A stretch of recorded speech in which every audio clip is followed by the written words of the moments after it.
A Star Wars shirt for Starfield Day. Star Wars for Starfield. That's Yeah. sacrilegious. Wait, and then Jeff's got the Atari Hotels hat. What's your shirt? Oh, it's Colorado. I can go get my NASA shirt, maybe. Well, but the Atari Hotel isn't in Colorado, right? No, it was okay. supposed to be in Vegas. Yeah. Oh, yeah. Oh, no. Oh, too bad. Did you ever get tickets or no? They said they were going to invite me to the Atari Hotel when they opened. But then, of course, the pandemic happened. They never actually ended up opening that thing. So I'm just going to live vicariously. I'll just live through my hat and make people believe I've been there. That's the strategy. Nice. I can just make up anything I want about it now. Yeah, actually, can you still buy the merch? I think maybe some of it. Yes, maybe like a shirt or something. God, that's hilarious. Yeah. They're like, we made all this merch. We got to do something with it. Yeah, it's wild. You go to that hotel, Bernie Stoller just breaks into your hotel room and it's crazy. He's It's like, crazy in hey. there. Well, hello. It looks like we're live. I see us live on the internet, so that must mean we're live. I'm good. Live. I'm literally surrounded by like a fortress of coffee bags, and so it smells really pungent in here, and I dig it. Skeet Sayer's asking, what's with all that Falcon fuel? I need that fuel to help fill in host for the podcast. That's just barely enough. That's barely enough enough. Falcon fuel there. Yeah. Yes. Yeah. It does have some ingredients on here. 100% freshly roasted Arabica coffee flavored with coffees. Flavored coffees have added natural and artificial flavoring with less than 3% propylene glycol. I don't know what that is. So, Coffee stuff. yeah, coffee stuff. Are you a coffee guy, Jeff? Yeah, I drink. I got the espresso machine back there. My wife got me a few years back for Ooh. Christmas, nice. and yeah, I'll put in some Falcon fuel in there. That'd be great. Brad, do you coffee guy? Every now and again, I actually was like a half to full pot a day, right up until recently when I moved in here. My coffee machine broke and I never replaced it, and now I just kind of Ooh. only drink coffee every now and again. Nice. Like I go to the boutique hipster places and get a nice yeah. cup, kind of a deal. That third wave, of course. Yeah, the third wave coffee. You get some hipster hand grinding every single bean and like talking to it and like, oh, you're beautiful. I You're gotta a good grind you little up. bean. You're a good little bean. Yeah. be good for Brad. Be good for Brad. Anyway, yeah, we got yes, I've got a lot of coffee in front of me because Falcon Northwest is sponsoring the show. Thank you. But also we have a lot to talk about. So I think we should probably just dip right into it. You know what that means though? That means that Willis is doing the ad read, his very my first goodness. live ad read. No pressure. No pressure. No pressure. I think you're gonna do good. Yeah. Okay. So shall we get going? I Better think than I would. yeah. I think we're ready. Let me bring up my notes because I am definitely going to mess it up. Ooh, see, that's even more pressure on me to get the intro right because if I get the intro wrong and you get the ad read right, that's really going to mess up the flow. So Oh no. here we go. Here we go. Double the pressure. All right. Let's do it. Let's do this. Okay. I'm on. Hello, everyone. All right. Here we go. This episode is sponsored by Falcon Northwest. Every bag of Falcon fuel is an experience. It's rich, hearty, a swift kick of caffeine. You get an exquisite blend of Central American and Indonesian coffee, perfect for that long editing or gaming session on your brand new, kick-ass Falcon Northwest PC. Every custom configured and hand-tested PC from Falcon Northwest comes with a bag of Falcon fuel and, of course, a sturdy mug to put it in.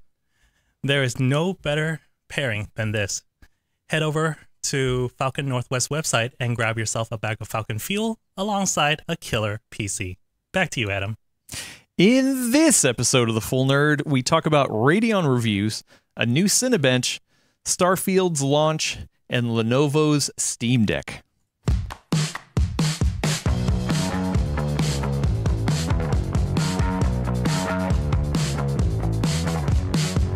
Welcome to The Full Nerd, episode 270. I am your fill-in host, Adam Patrick Murray, surrounded by literally bags and bags of Falcon fuel. Thank you to Falcon Northwest for sponsoring this episode. I have the co-hostess with the mostest on the line here. We got Brad Charkis. Hello, Brad.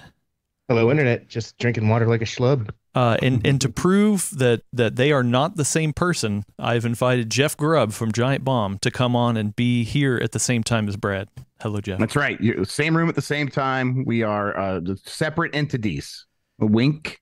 Wink, wink, wink, wink, wink. Speaking of winks, we got Willis Live controlling the verticals and horizontals over there. He's going to wink to the camera. Hello, everyone. There. Oh, look! Oh, that was a good wink. Dang, I could hear it.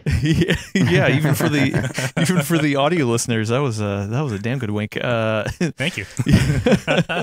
Yeah, we got. Oh my goodness! I was putting together the notes for today's episode, and I was just like, wow, we got a lot to talk about. So we're going to dive right in. We are not doing it on our usual Tuesday for a couple reasons.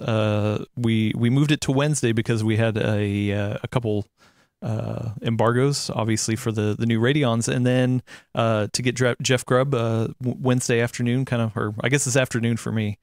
It's afternoon for you too. It's almost evening. Almost evening. 4 p.m. So, yeah, we're doing all right. Thank you again for joining us yet again, Jeff. Yeah, thanks for having me. Yeah, I got back with the PAX, had fun out there, went spent some time in Seattle. Just got back on Monday and then kind of did nothing on Tuesday. Honestly, I could have done the podcast, but oh well. I'm glad we could do it today. No, and I yeah, better just to relax. Exactly, it was nice. How many PAX West was it for you? God, I think it's like my third or fourth PAX West. I've been to about the same number of PAX East as well. But yeah, it was the first PAX West in a while for me, and I had a great time. It was everything's just back. Everyone's just having a good time. A lot of huge crowds, a lot of vendors, a lot of people showing up. Nintendo had a Nintendo Live that was really well done. So yeah, it was a good event. Well, I have not yet caught up on your coverage over there, but I'm going to do it, and everyone else should go over to Giant Bomb, the website, the YouTube channel. It's actually a pretty poppin' TikTok as well. I don't know. Yeah, I got one of my Discord mods was like, I'll get you some work, sure. And he's pretty good at doing that stuff. So I just sent him to the bosses, and now we're making stuff happen. He does a really great TikTok. It's pretty fun. Yeah. There's a messed up one coming pretty soon about a terrible story, and I'm not going to talk about it here because this is a family podcast. But yeah, the one he showed me, I'm like, I can't believe I told this story on the internet. So look out for that. Oh, look out for that. And yes, Giant Bomb. I love Giant Bomb. GiantBomb.com. Go over to Giant Bomb. Giant Bombcast every week. I see the download, and I'm like, whatever I'm listening to, it doesn't matter. Pause that, and I'm going straight over to the Giant Bombcast. So we have a good time over there. I appreciate that. Speaking of a good time, Brad and I had a good time the past week because we got GPUs into review, but Brad, it didn't go as planned. Please fill the fine folks what happened. Oh, we want backstory here. Yeah. Yeah. So all of my personal desktop PC, I assumed was ruined, and it was after my house caught on fire a few months ago. But my testing gear was all covered by tarps by firefighters, so I thought they would be fine. And so I got them all plugged in. My test machine worked for about 30 minutes, started downloading some games to test these new GPUs, and then it just completely everything fried. So that was fun. Fortunately, I had a backup pile, a 7950X system with a motherboard and stuff. I could switch around, get it all set up, all new in box. Turns out that didn't work either. Smoke damage is bad, kids. So yeah, there were several $1,000s worth of PCs that didn't work. Oh no! Let alone all the GPUs that you have to like test against too. So that was just the benches. Yeah, those are all toast. I am even balder and more white-haired than I was to start last week. But fortunately, a couple of Sapphire cards were going out to Adam, and he was cool enough to work with me and, run a couple of test benches on. Man, I cannot talk. Run a couple of tests on the graphics card so we could tell you whether or not the Radeon RX 7700 XT and 7800 XT are worth your money. Yeah, so sent to you were XFX cards, right? Yeah, I just got them today. Okay. So and then hopefully I'll have those soon. Customs held those up. What's the price range for these cards? They always put the number first of like the number on the box, and I'm like, well, that's just like that one over at NVIDIA, but the pricing is so disparate.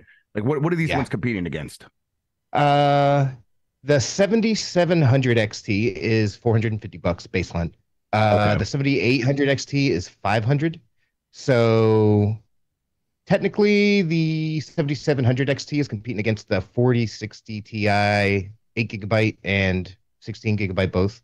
The 7800 XT is technically competing with the 4060 Ti 16 GB, but nobody should ever buy that. It's really competing against the 4070. And despite being $100 less, it, blows his pants off in a lot of games.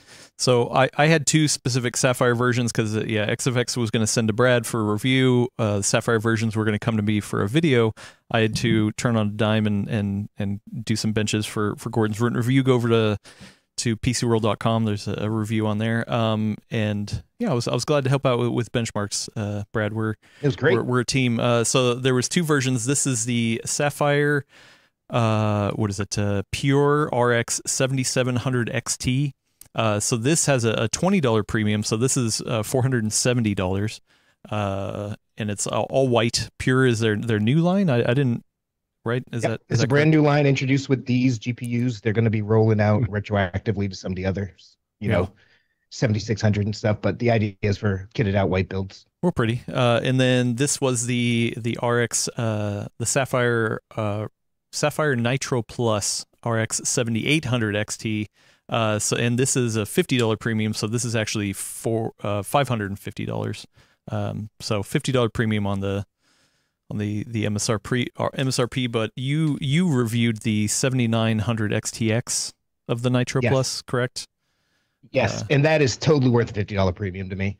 Like, that thing is so quiet, so silent, so cold. It's huge, but it looks beautiful. Yeah, big RGB hopefully Adam knows right here. I say in my reviews, like, you can't understand how cool that RGB light looks until you see it. Like, they use some just weird sort of glass or something on that just gives it a really cool, weird, clear light. It's impeccable. I mean, the RGB makes it run faster. It's just proven. The benchmarks are there. And what's crazy to me is you can get that badass model for $550. So that's still $50 less than the cheapest 4070s you can buy.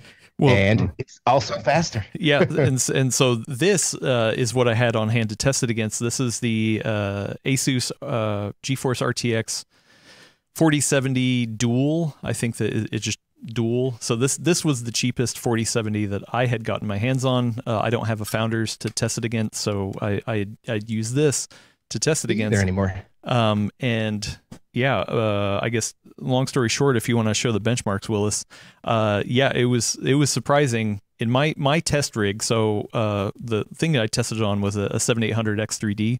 So not the top line GPU, but I mean, obviously for gaming, it's a damn good part. And I only did gaming benchmarks here. And I was surprised as I was putting in the numbers and running the tests that like the 4070, even though it's more expensive than the 7800 XT, like was actually almost performance-wise in between the 7700 XT and the 7800 XT. And in some places, the 7700 XT actually beat it. And I was blown away. Brad, what was your take on the performance here? I think AMD knocked it out of the park with the pricing and value of them. Like, if you look at it in a vacuum, hey, you're getting 6800 XT kind of performance for $500 out of the 7800 XT. Mm-hmm. So, which is what you could already get if you were looking for that. But those are going to sell through eventually, and then we're going to be left with what's left this generation. And I think AMD priced at least the 7800 XT really aggressively. Like, unless you really, really, really love and leverage NVIDIA features like DLSS, like NVIDIA Broadcast, like Reflex, stuff like that. CUDA performance. Probably ray tracing too. You probably get better ray tracing from NVIDIA still. Actually, you do, but only by about 10% from a bunch of the reviews I was reading today. So I was like, wow, this thing is like significantly faster in rasterization and only about 10% slower. It's about 3080 class from the other reviews I was reading today. Okay, that's fantastic. So, yeah, I'll take that for, $500. I think the 7700 XT smashes the pants off the 4060 Ti 8 GB. I do wish that it was. No, it's not hard. No, that got a 1.5 or 2-star review from us. But I wish AMD had priced that one at $400. Because if they had priced that at $400, there's no question. Like, it would be the best value GPU of this generation. Yeah, and it only being $50 cheaper than the 7800 XT, despite giving you 4 GB less RAM and a less memory bus bandwidth overall. Uh, it feels like it's really just there to upsell you to the 7800 XT. Medium popcorn, yeah. Yeah, so I think it's going to wind up being like the 7900 series was. Like the 7900 XT launched awfully close to the XTX. Then over time, the market dropped it to where it should be, and I think this will eventually fall to like $400. Yeah, the AMD seems like they're all these companies, but AMD seems like they're hesitant about like where to draw back on the pricing, because both these companies had such gains in terms of being able to jack up prices over these last several years. They're like, they know that the market is much softer on these things, but they're really hesitant about giving up those gains. So it's like, I think they'll be happy to put it out at this weird price, and then, like you said, let the market pull it back down over time. And so when they launch the next one, it's like, well, the next one's still launching at that price. That's what we did last time. It still feels normal.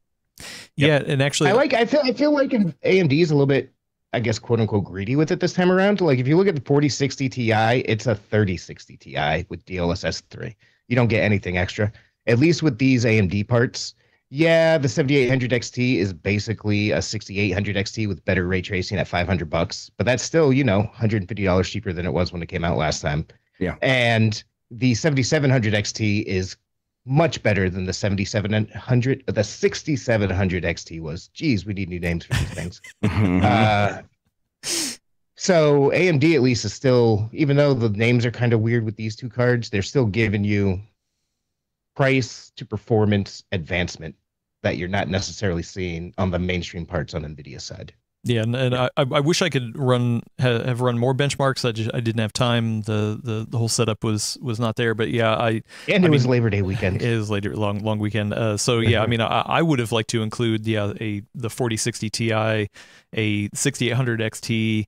But I mean, I've seen some of the reviews that have went live this morning, and a lot of people are like, "What the hell? The 7800 XT is essentially a 6800 XT." And actually, in some of the benchmarks, the 6800 XT actually beats it. We actually did have a question from Elena Yee, who is going to be on the show. She was like, and I'm going to pose it here, Brad. If you were faced right now, because I did look on Newegg, at least in the U.S., you can get an ASRock Challenger 6800 XT for $500. Or you can get a 7800 XT for $500. Which would you rather have right now?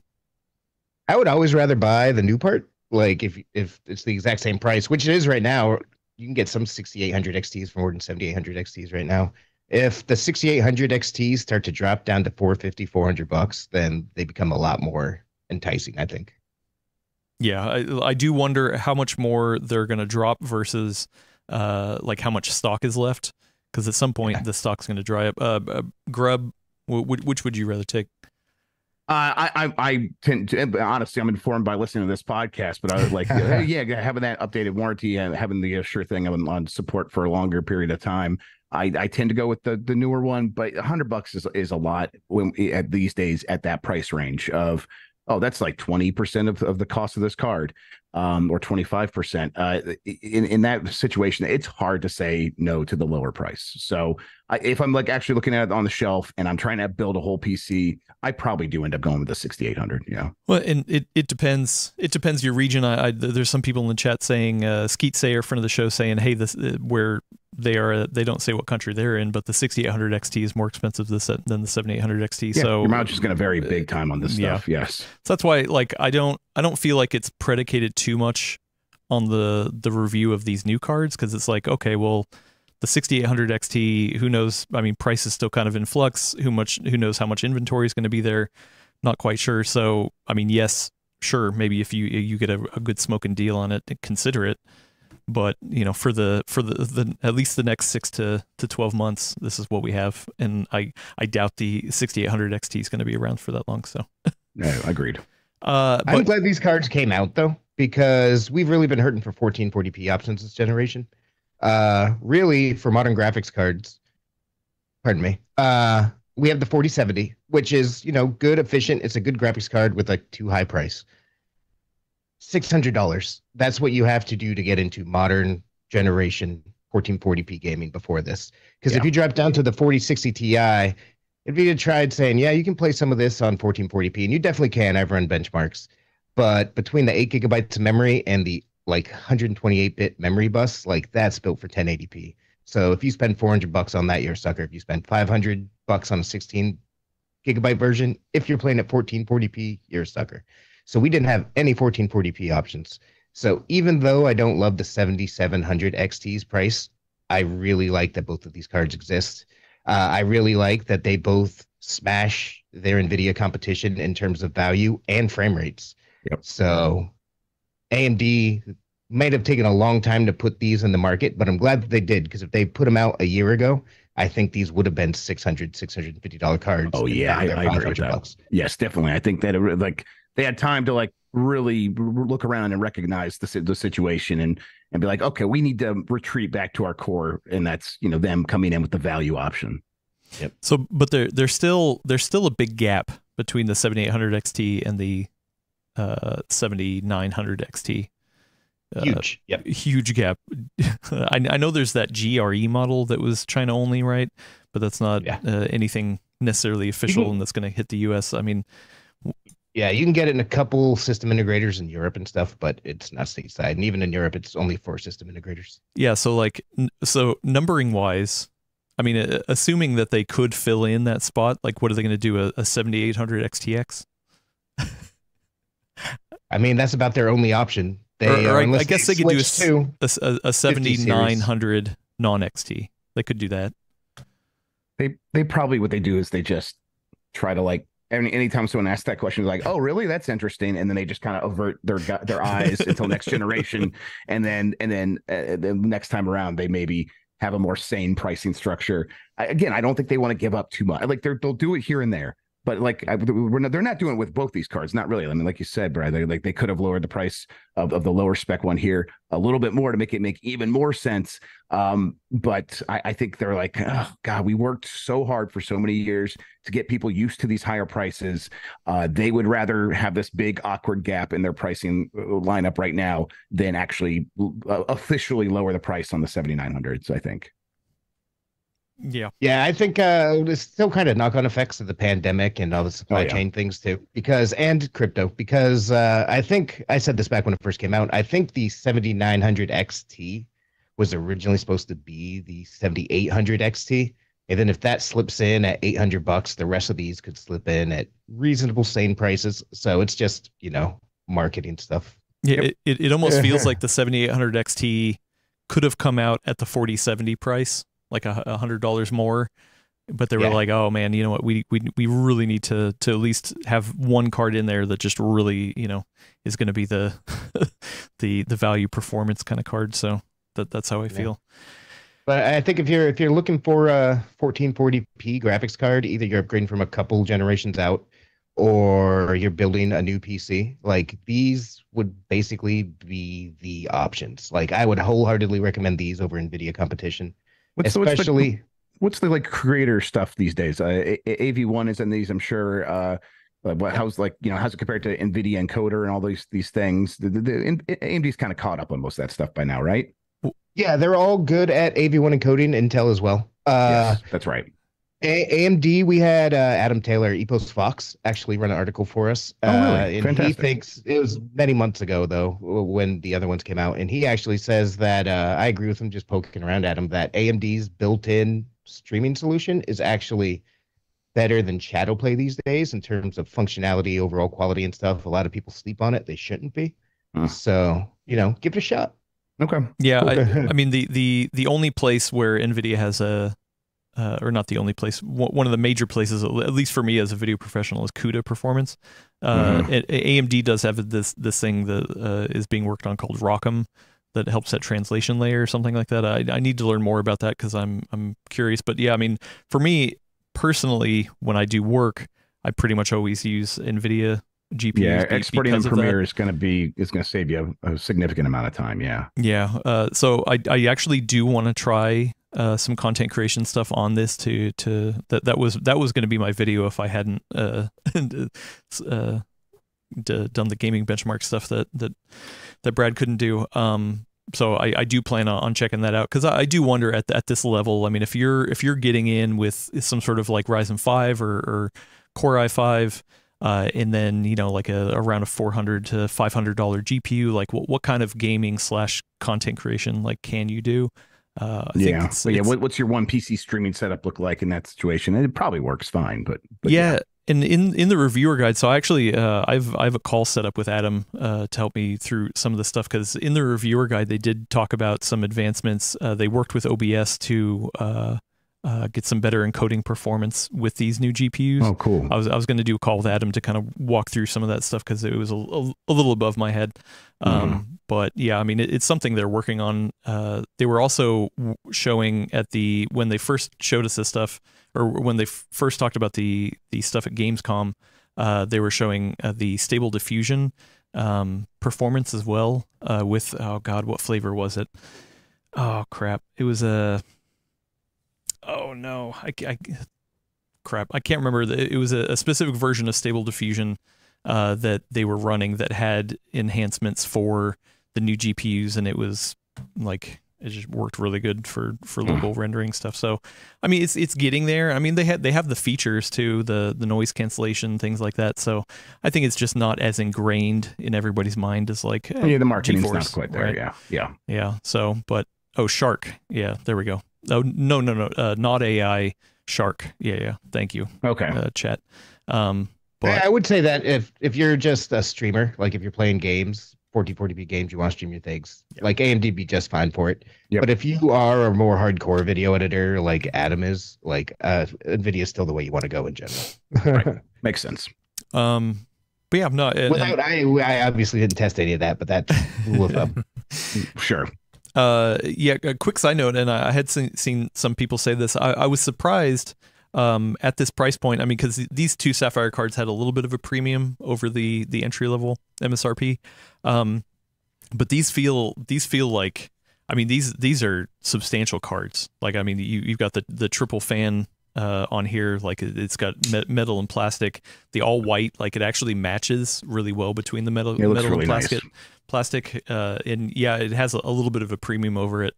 But yeah, I mean, it's these are nice cards. I mean, I feel like Sapphire just makes good shit. Yep. So it's hard to say that, though. It is a little big. It is a little big for certain use cases.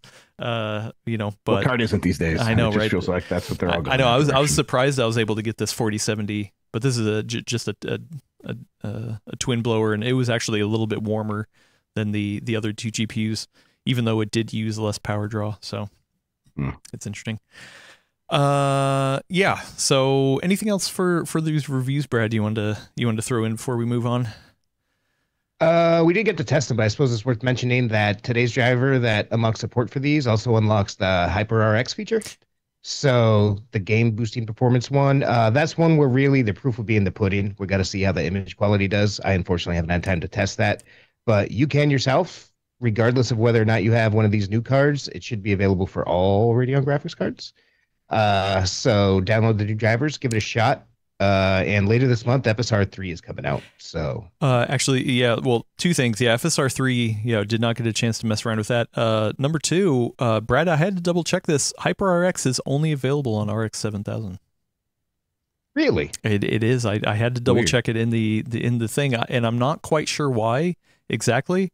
Because all it is, and the way that it was pitched to me when I had a chat with AMD, is that like, hey, listen, it's just like a one click, boom, try to set up your games the best way possible. It's kind of like a driver level thing where it's like, hey, turn on anti-lag, super resolution, or either FSR or RSR, and the boost. Yeah, I think it's Radeon Boost. So it's essentially per game or over the whole driver level, and it's just a one-click thing. And I'm not quite sure exactly why it's locked. I mean, let me triple check, but I am almost positive that I read that, and I was just like, what? I don't fully understand. Yeah, it says hardware requirements is RDNA 3 based products, including the AMD Radeon RX 7000 series or newer. So okay. Yes. Well, that's weird. That's the total opposite of everything I always thought about that. Right? It might be because that new anti-lag plus feature might be part of it rather than just standard anti-lag, and anti-lag plus is already in A3. But the good news is HyperRX is basically just a switch to turn on a bunch of other switches already available in Radeon settings. So you can go in there and turn on Radeon Super Resolution, Radeon Boost, and anti-lag and get similar effects. Yeah, you're right. Now that I think about it, the anti-lag plus is the only thing that's for RX 7000s. But yeah, it's weird that they wouldn't just make HyperRX say, hey, do you have anti-lag or do you have anti-lag plus? It doesn't matter. Turn on one or both. So yeah, I'm surprised. But yeah, I mean, at the end of the day, yes, it's just like kind of an easy one-click feature to kind of turn these things on. I did test it a little bit, and I was planning on doing a little video too, because the other thing is that certain games have support to say, hey, when you hit HyperRX, it turns on FSR instead of RSR. Because all games you could use HyperRX and it'll just do RSR. It'll bump down the resolution. You scale it back up, or I'm sorry, you bump down the resolution. It'll scale it back up. But specific games, I think there was like 8 of them on the list, including like Cyberpunk, Shadow of the Tomb Raider, a couple of the other ones. When you hit the button, it'll choose FSR actually instead of RSR at the driver level, not at the game level though. And I'm not exactly sure how that works. I haven't gotten the FSR part of it to work yet, even in the games that they talked about it working in. So I'm not quite sure. RSR is basically FSR at the driver level, so it shouldn't make a difference. Yeah, so it's an interesting little tool. Yeah, but FSR 3, that's the thing I think, kind of the other thing everyone wants to see that we haven't really gotten our hands on yet. Hopefully, we'll have a chance later this month. They say their first games are going to come in September, so nice. They're going to make me play Forspoken again. Oh no. Well, speaking of a game that I know Gordon is very excited to play, Cinebench.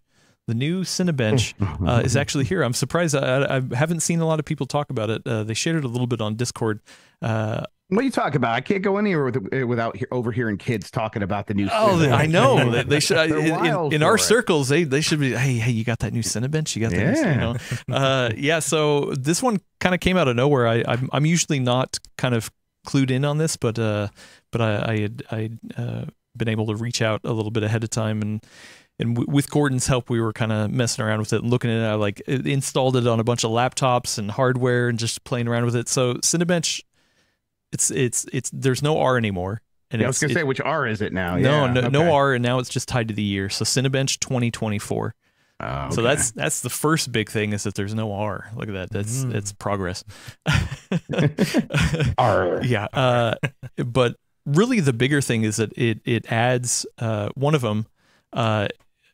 Yeah, Dr. Ian Cutress, thank you, is the other one that's really excited to talk about it. And yes, Gordon, I've had chats with Gordon. You should see my text list. Like, I was like, hey, what do you think?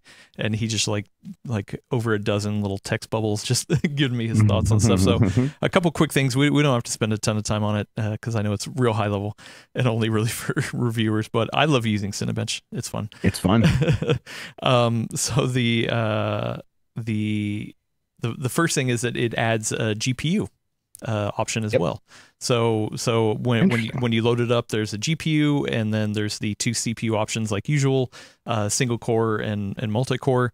When you load it up, it actually defaults to the 10-minute stress test, which is different. Usually you load it up and it defaults to 1 run, but now it defaults to the 10-minute run, and you have to go into advanced settings and switch it to single run. So that's interesting. They've updated some of the built-in things that they benchmarked against, but some of them are still real old and like, okay, I don't understand. Like on the GPU one, I think the highest level GPU that is in the pre-list is a 2080. I think. I love that. I love how outdated that stuff is. Yeah, sometimes. It's like, man, what is this from? I'm like, wait, 2024 and 2080 is the highest one that you have in your pre-installed list. So I would love to figure out what the hell that is about.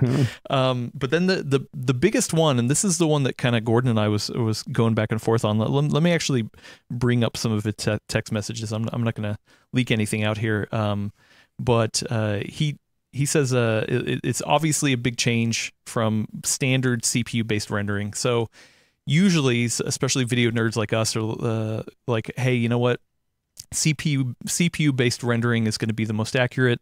Yes, it's going to take longer than GPU based rendering, but a lot of people like Gamers Nexus, I mean, they built out render farms with Threadrippers rather than going GPU based, because it's just you know, a little bit better quality wise, you know, whatever, it's debatable. But now it's actually basing both the CPU and the GPU based renders off of Redshift. So essentially, and this is the part that Gordon is having a hard time. He even says, oh crap, if I can't find it, he said it's a big change. He's curious to see if people are actually going to embrace it because of the change. But he said it's confusing me at this point, and I'm not sure how to calibrate it in my brain versus previous versions. Because having a GPU based accelerator render on the CPU doesn't necessarily make sense. But he also would like to point out, like, okay, usually in his tests, like he did like Topaz Labs video upscale AI, and it's like, okay, you could render it out on the CPU, but it takes like 7 hours, or you can render it on the GPU and it takes like 30 minutes. So yes, maybe the CPU based one is better, but maybe this signals that, hey, it doesn't matter. Most people, because of the benefits of GPU based rendering, are willing to take that hit because it's so much better. Yes, definitely. They definitely are. Right? Yeah. Yes. So it's weird. Gordon is he's conflicted. He's confused. I wish he was here to you know, kind of go over it himself, but he was pretty excited to talk about it. I haven't had a chance to touch it yet because I was cramming on those reviews yesterday. Yeah, but, it just came out yesterday. Cinebench 2024. You can go download it now if you want.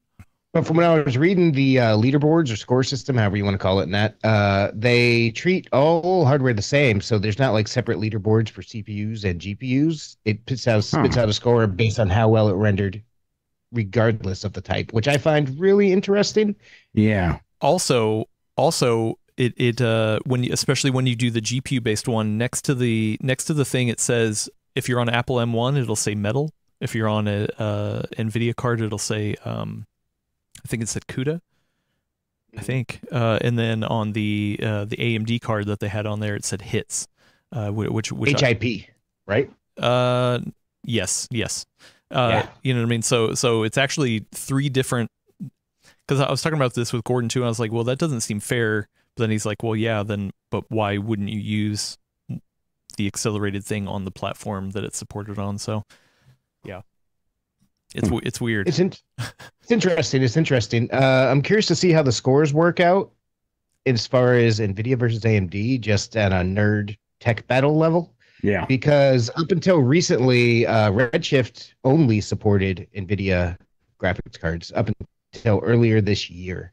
And if you're doing tests that have ray trace enabled, I know that they still vastly prefer ray trace NVIDIA cards. So I'm curious to see if that bias, I'm not even sure if there is a bias. I'd have to test it more. I'm curious to see if that shows up in the score somehow.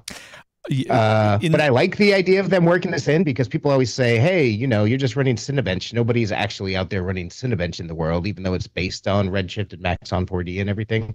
People actually use Redshift in the production world. So I actually love and embrace the fact that they are working more practical things into this. Well, and that's what it feels like. At the end of the day, it feels like they were like, hey, you know what?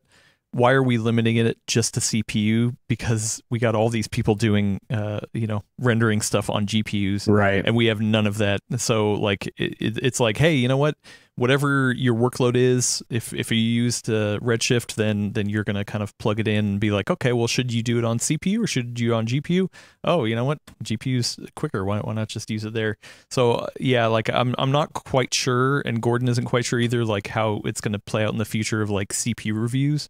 Yeah, that's the thing. I think there's a strong chance it just doesn't show up in a lot of CPU reviews going forward. But that's fine. It's not like the old Cinebenches went away. People still use all those previous versions. Exactly. So, yeah. So that's it's interesting. Little side note. I want to play with it more. I was like a kid in the candy store, just you know, loading it up on a bunch of different systems. I'm gonna play around with it. Yeah, absolutely. It's always fun. And it's a new scene instead of that. Yep. Instead of that stupid table with like a canted shot. A living room scene. Oh god, I hated that scene. It just was so ugly.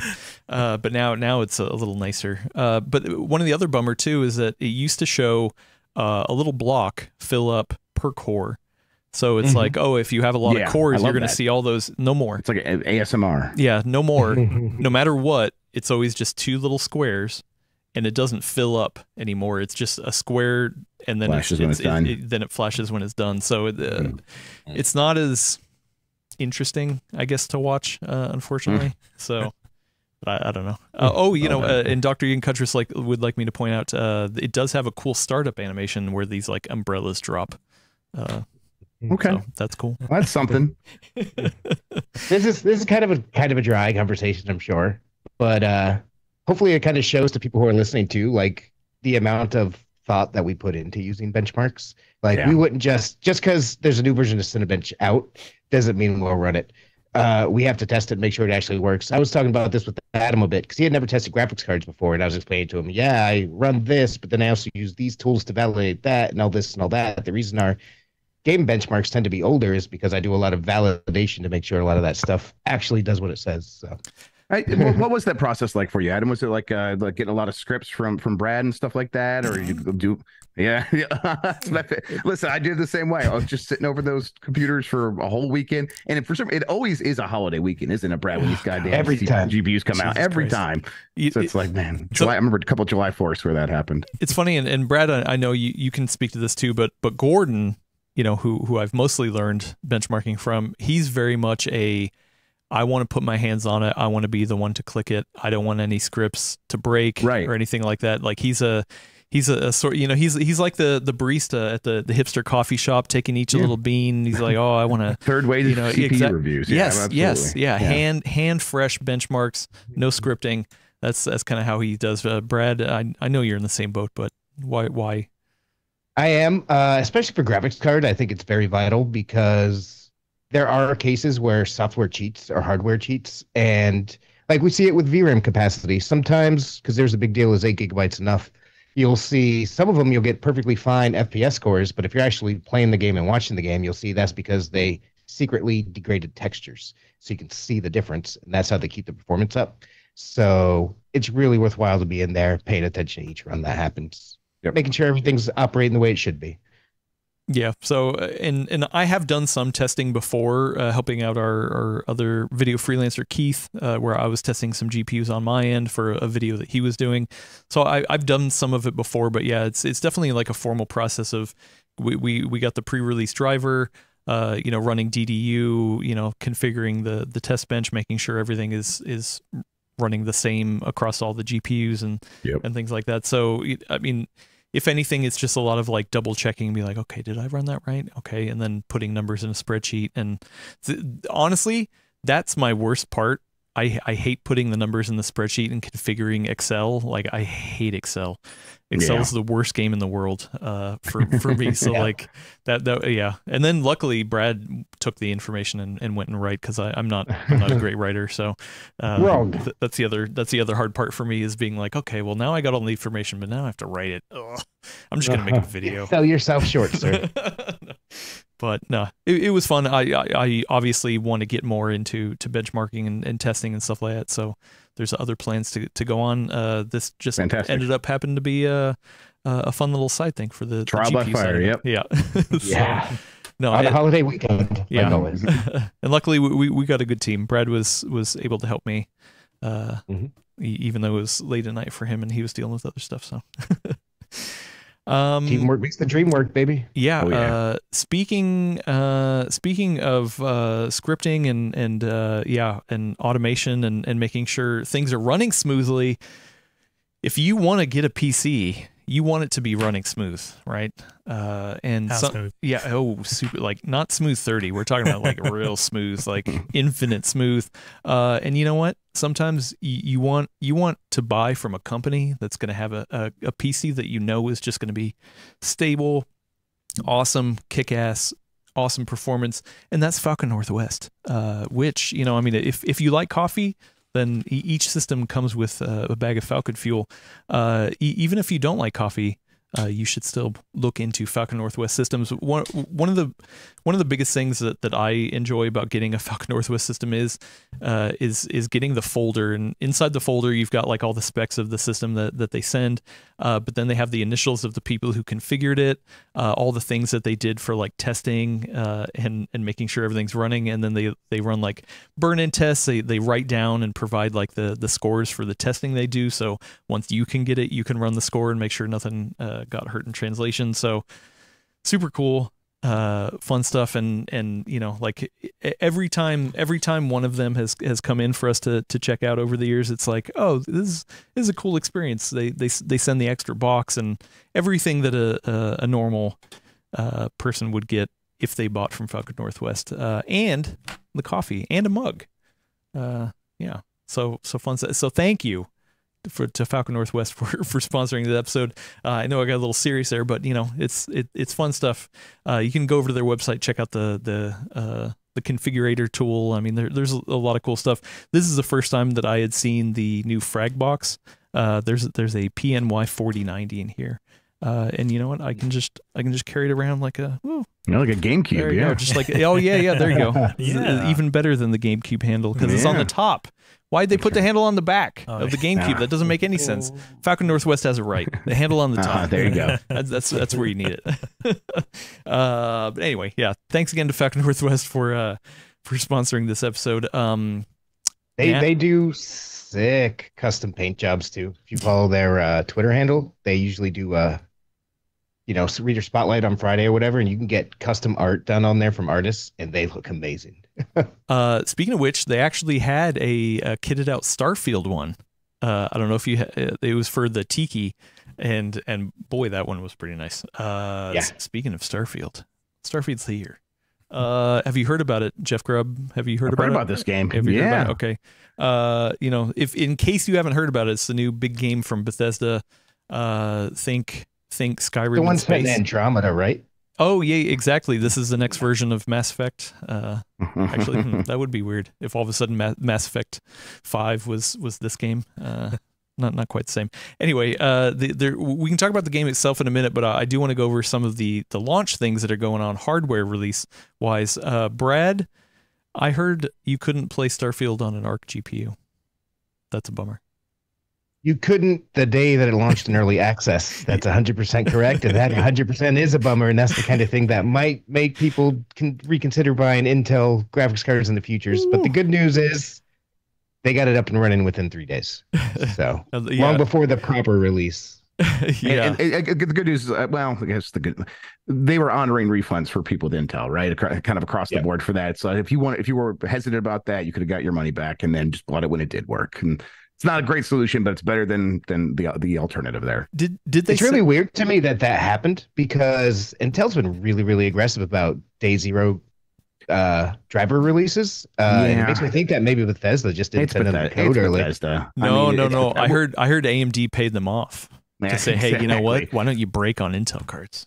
And it's like that's the exact good reference point here, because like you talk to AMD, they're like, no, we're not paying to keep in DLSS off of here, and then you play it and you're like, this game feels like they only put effort into the stuff that they had right in front of them, and things that were like, oh, hey, could you do this as well? It's like, no, we cannot do that. We were like, we got to keep this thing together with duct tape, which I like the game a lot, but it's like, it does feel a lot of times like it's just barely held together in a lot of ways. So them kind of making sure that like, oh, we're going to support Intel. Yeah, it probably works on there. We'll check later. And then no one ever checked. Actually, yeah, probably. The other thing that kind of struck me after learning about, that whole AMD FSR exclusivity thing was that the FSR implementation in Starfield is actually not up to the usual implementation. Usually it's, hey, what upscaler do you want to pick? You pick that one. If it's FSR or even DLSS or whatever, you usually pick some sort of like, hey, do you want balance? Preset. Do you want quality? Do you want whatever the other ones? This doesn't have that.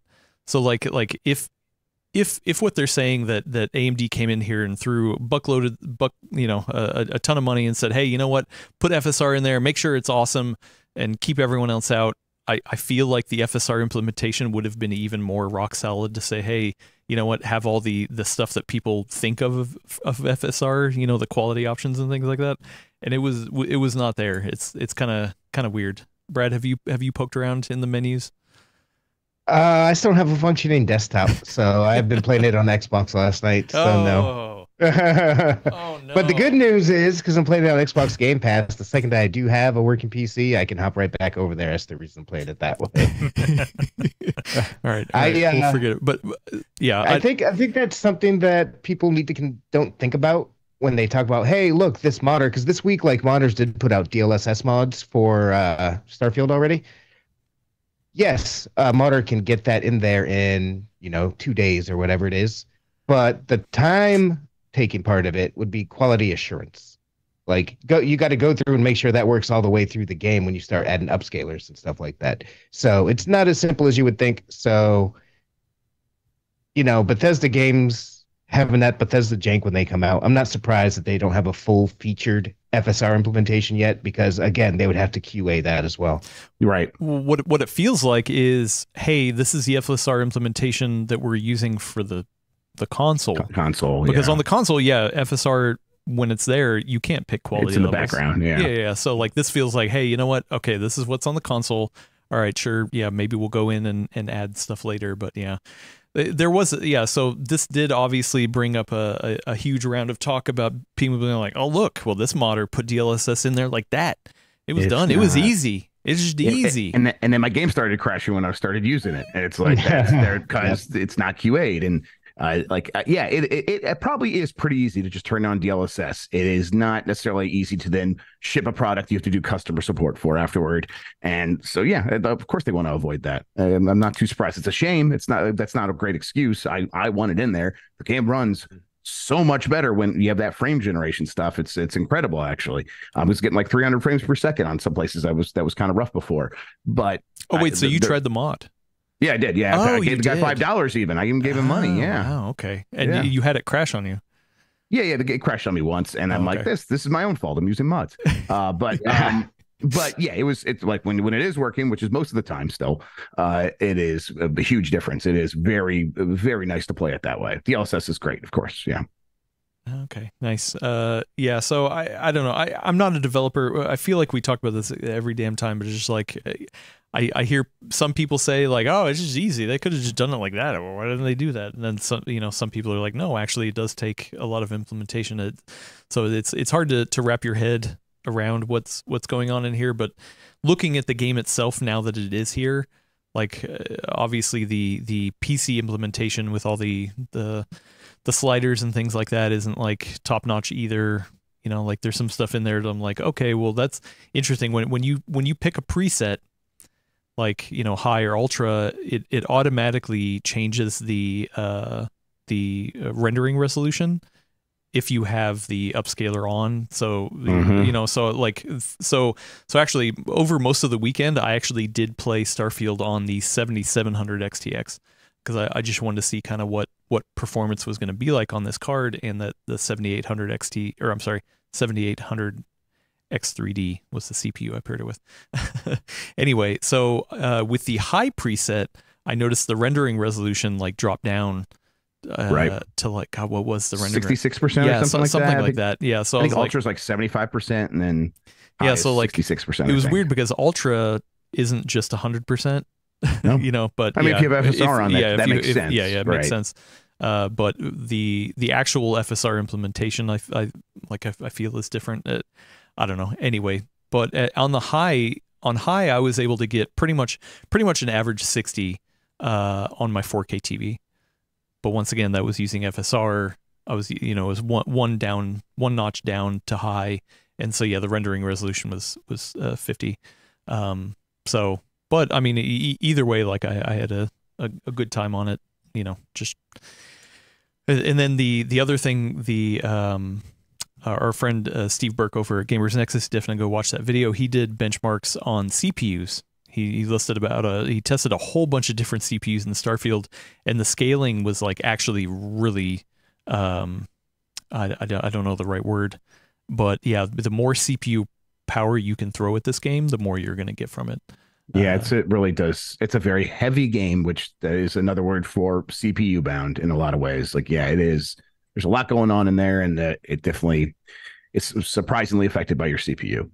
Yeah. And That's Bethesda games always are. Bethesda games. Yeah. right.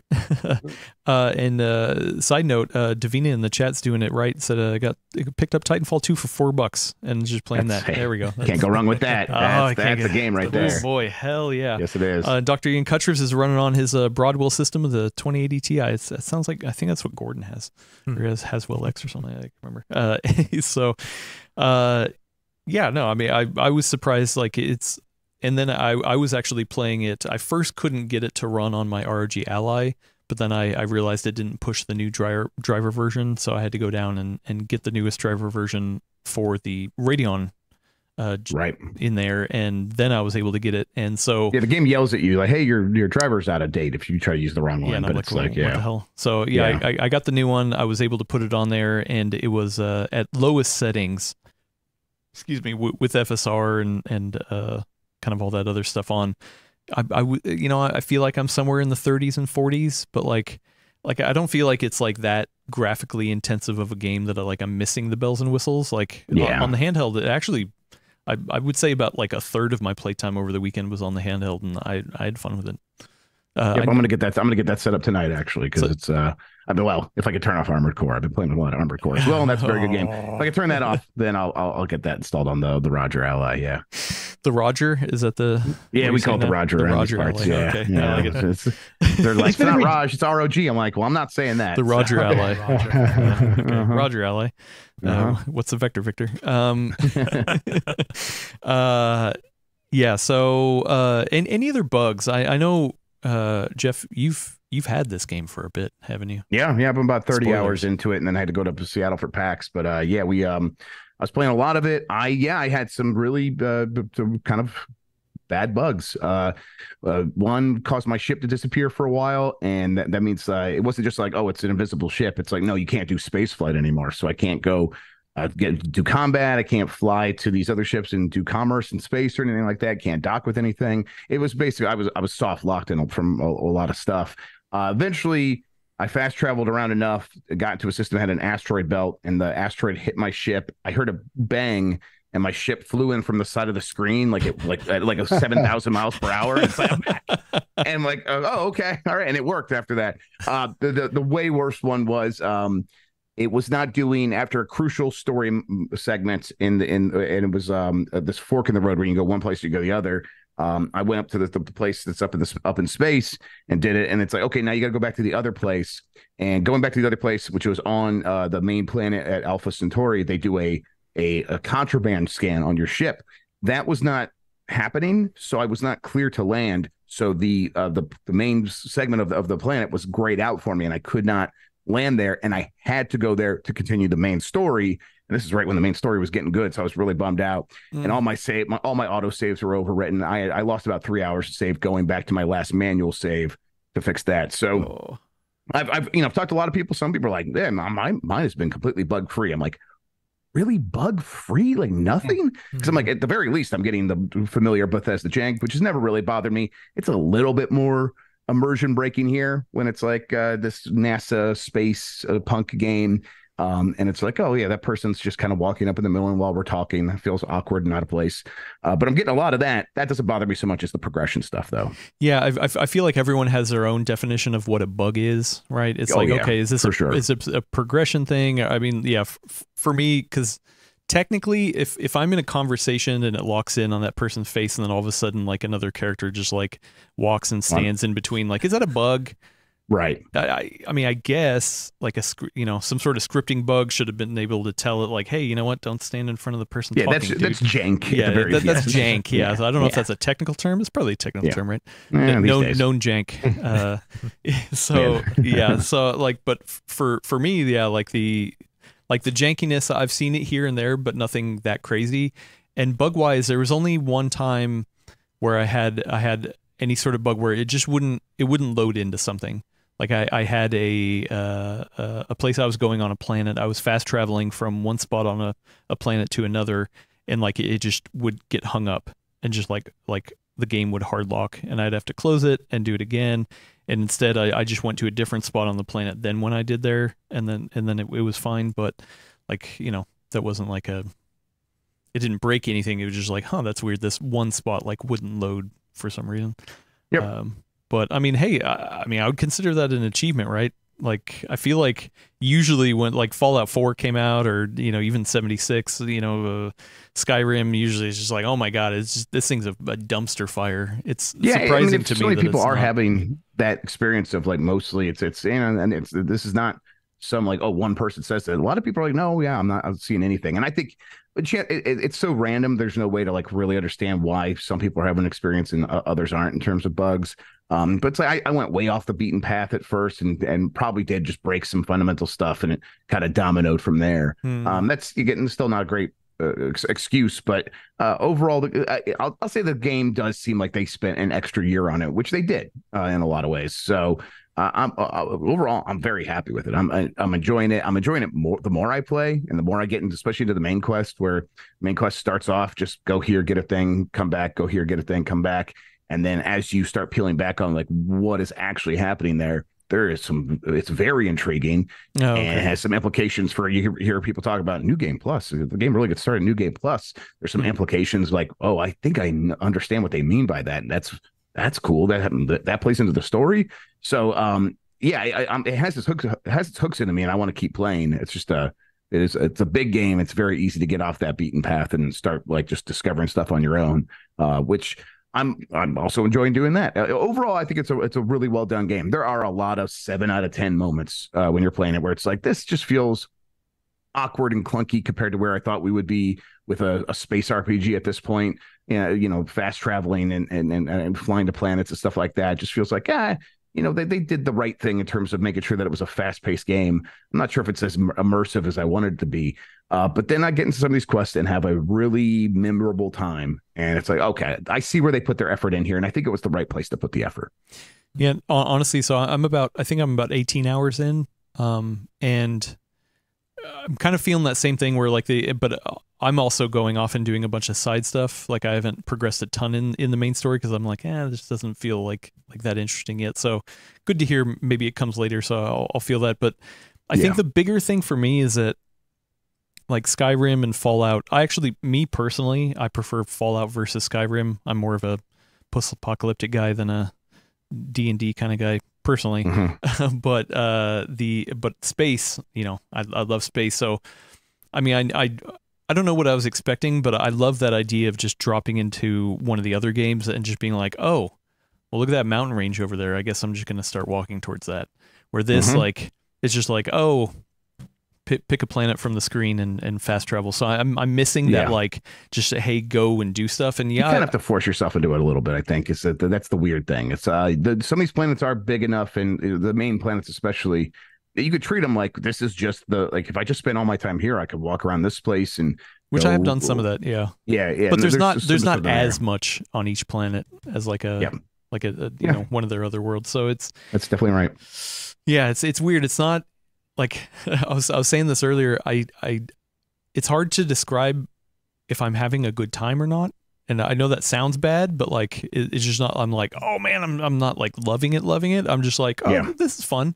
I'm doing things here. I'm doing things there. Exploring here. You know, trying out my ships and things like that. But yeah, it's I would there's a couple of quests if you get arrested relatively early.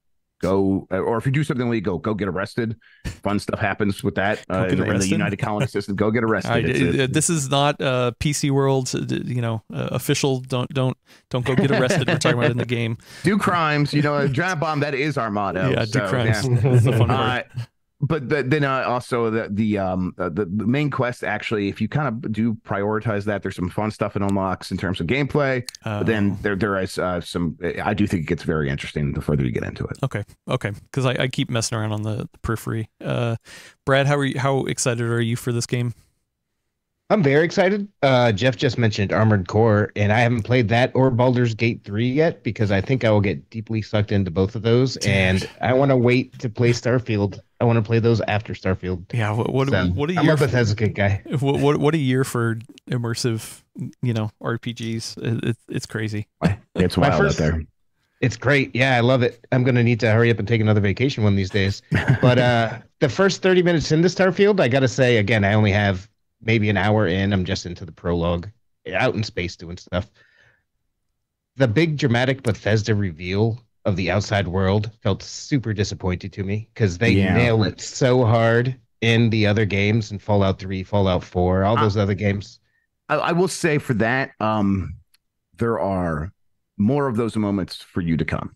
I'm sure. That's actually the first one, and I don't think it's actually the real step out into the world, out of the vault, like a Fallout game. That comes actually much later than you might be expecting, and it's very cool how they pull that off. That's great to know because in this one is like you open the airlock and it actually does the crescendo swelling music. Yes, it does. It's like the light stuff comes in, and I'm like, this is just a loading dock. Yeah, you got some pirates over there. Yeah. It would be like Fallout, like you know, the gate opens and you walk out, and it's just like there's a guy just doing his job over there. Like, hey. Yeah. Okay, I'm just gonna go for a walk, I guess. Yeah. Again, I haven't played enough to really get into it, but I'm looking forward to it. I'm a huge Bethesda fan, and I'm just like that they support mods right out of the gate. Yeah, well, we have I know you need to get going, Brad, but we have a question over here that I want to address from the Discord. Oh no, it got buried by. CosMC, friend of the show, CosMC asked, "Is Starfield this generation's Crisis, or just this month?" I don't know if you can call it Crisis because it still looks like a Bethesda game. Yeah. I don't think that the analog is like 1-to-1 because Crisis, right? You just had like eye blistering like visuals. You're just like, oh my god, you need the beefiest PC ever to like view this. Like, it's not a bad looking game, but it's also not like, oh wow, this is the next thing. No, it's not. Yeah, but it's still a Bethesda game. Yeah, but it's like the trees are plastic and immovable, and it is pretty resource intensive. So I think especially for CPU reviews, it's probably going to be good for CPU reviews to show the scaling there. Definitely. But is it Crisis? I mean, that's big shoes to fill. You do need. It was the first game to require an SSD though, and now Forza Motorsport's going to as well. So Microsoft's embracing that. I actually dig that. I think it's a bit late for that. Is Forza the one that's supporting direct storage? One of these is supporting direct storage. Yeah, that's cool. I want to see that. I bet it doesn't make any actual difference, but I want to see it. Oh man, there was another game Forspoken had it. Yeah, but really? Oh, that's right, Forspoken. Well, Forspoken, but there was another one more game that came out that has direct storage support, and I was like, what? Oh, I had no idea. Nobody was talking about it. The Portal RTX remake has RTX IO. I know that. It just came out like 2 months ago. Ah, crap. Oh. I can't remember which game, but yeah, it was like real recently, and nobody was talking about the direct storage implementation in it. Yeah. Crap, I can't remember. Ratchet and Clank, someone said. No. Ratchet and Clank? Maybe. Did that have direct storage? Maybe. Huh. They had a bunch of RTX. I'm not sure. Yeah. Anyway, Brad, I know you need to get out of here. So if you need to turn into a pumpkin and leave, we can. Ratchet and Clank did support it. Interesting. Yeah. Okay, that's what it was. Yeah, and I didn't hear anybody talking about direct storage in Ratchet and Clank specifically. So. Yeah, me neither. That's insane to me. Which is, I haven't been following that so much because again, I have no test system to actually. Usually, I'd be testing all this stuff, but Forspoken was kind of janky enough that I'm surprised more people didn't jump into Ratchet and Clank to follow through and see what it looks like in the second game. Yeah, there's some YouTube videos I'm gonna watch after this and just kind of see for myself. It actually worked pretty well, even on the Steam Deck. I was surprised the Ratchet and Clank. Yeah. So of course, that's good developer on that. I'm gonna let you guys go. Talk to you later. Yeah, thank you, Brad. Talk to you, Brad. See you later. Adios. Jeff, what's next for Starfield? Are you gonna continue to go down this journey? Yeah, so like I said, I'm about 30 hours in. I had to put it down to go traveling, and then when I was traveling, I had the Allies, so I was playing a lot of Armored Core 6. I'm very into Armored Core 6 right now. I kind of want to keep those skills honed because it's a From game. So I'm gonna beat that, and then I'll go right back to Starfield. I think my goal with it is to at least get into New Game Plus, and maybe even get the New Game Plus because apparently it keeps changing. The references I hear is a Nier Automata, and it's like the game art's like it changed each time you play through it. So it's like Yeah. Oh, that's like one of I love that game. And yeah, Yeah. I tried to tell somebody like, no, you haven't reached the end. They're like, no, I Yes, beat it. I And think they're that's like, what's "No, happening dude, you here haven't as reached well." the end. And they were like, well, no, I reached 2 endings. And I'm like, but you haven't reached the end. And Yes. yeah. So I gotta kind of see Interesting. for myself what that means. Interesting. I don't know what that means either. And it is encouraging because like I said, I'm having more fun with it the more I play. The more I play it, the more I get into it, the more I understand. Really, part of it is I think the game does get better, but also I think I'm like meeting it where it's at a little bit more. Like you go in with your expectations, and then you struggle with like, well, this didn't work like I thought I was expecting, and that is disappointing. It's like at a certain point you're like, oh well, now I see what it's good at. I'll just do more of what it's good at, and that's part of it. But definitely part of it is they have a lot of stuff that they save for the back half, and a lot of stuff for like when you're more leveled up and capable as a player and a character. So yeah, I'm gonna keep at it. There's a lot of games this year though, so I keep thinking it's like, well, at least the year's over and there's nothing else coming out, and it's just now September, so nope, a lot more games coming. Oh yeah.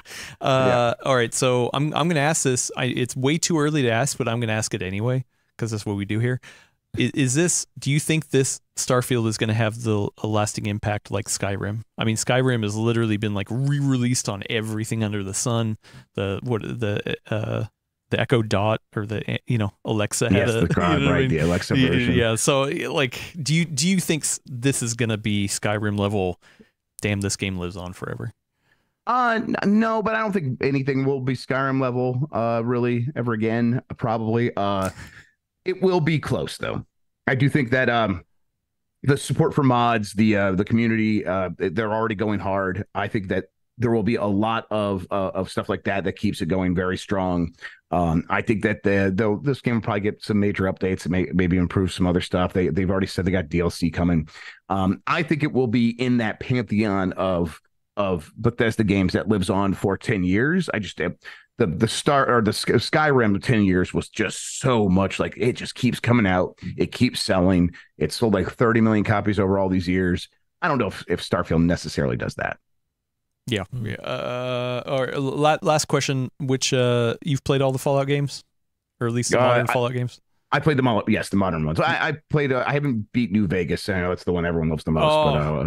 But yeah, I know. See, that's the best one. That's the best one. I really want to take time, but not this year. Yeah, not this year. Get around to it. Willis, get around to it. Will do. Yeah. New Vegas. Anyway, speaking of gaming on the go, which I've been doing a lot of Starfield gaming on the go, the Lenovo Legion Go. The news broke, or the embargo lifted, what was it, last Thursday evening for IFA. This is the one they announced previously that had like the Joy-Con style controllers, right? This is the one that the controllers come off, or is that a different one I'm thinking? This is that one. It had not been announced until last Thursday. It had just been leaked a lot of places. The leak. Okay, yeah, that's right. So leaked a lot of places. So we got a hands-on video on the channel. Lenovo came out a number of weeks ago. It was kind of an interesting demo, so I kind of want to walk through it, kind of compare the handheld landscape. I know a lot of people here don't love handhelds, but I do, and it's a hot market. So yes, so we're going to talk about it. So the big thing, well, there's a couple big things that is big. A 8.8 inch screen, so that is like the biggest screen on a handheld as of by now. Far. Yeah, like the Aya Neo Kun, I think, is 8.4, 8.3, 8.2, somewhere around there. So it's getting there, but not quite. That was a huge screen, and I like having a huge screen. Like I was like, dang, this is pretty nice. But 1.8 pounds. Oof. That thing was heavy. Oh, that's heavy. That thing was heavy. And like, I remember early on in having the Steam Deck, because the only port of reference was like the Switch, right? Which was light and just didn't have a great grip. The Steam Deck had a way better grip, but it was heavier. And even then, like sometimes I would feel like, oh wow, I'm actually feel a little bit of fatigue. This thing, 1.8 pounds, like we're gonna get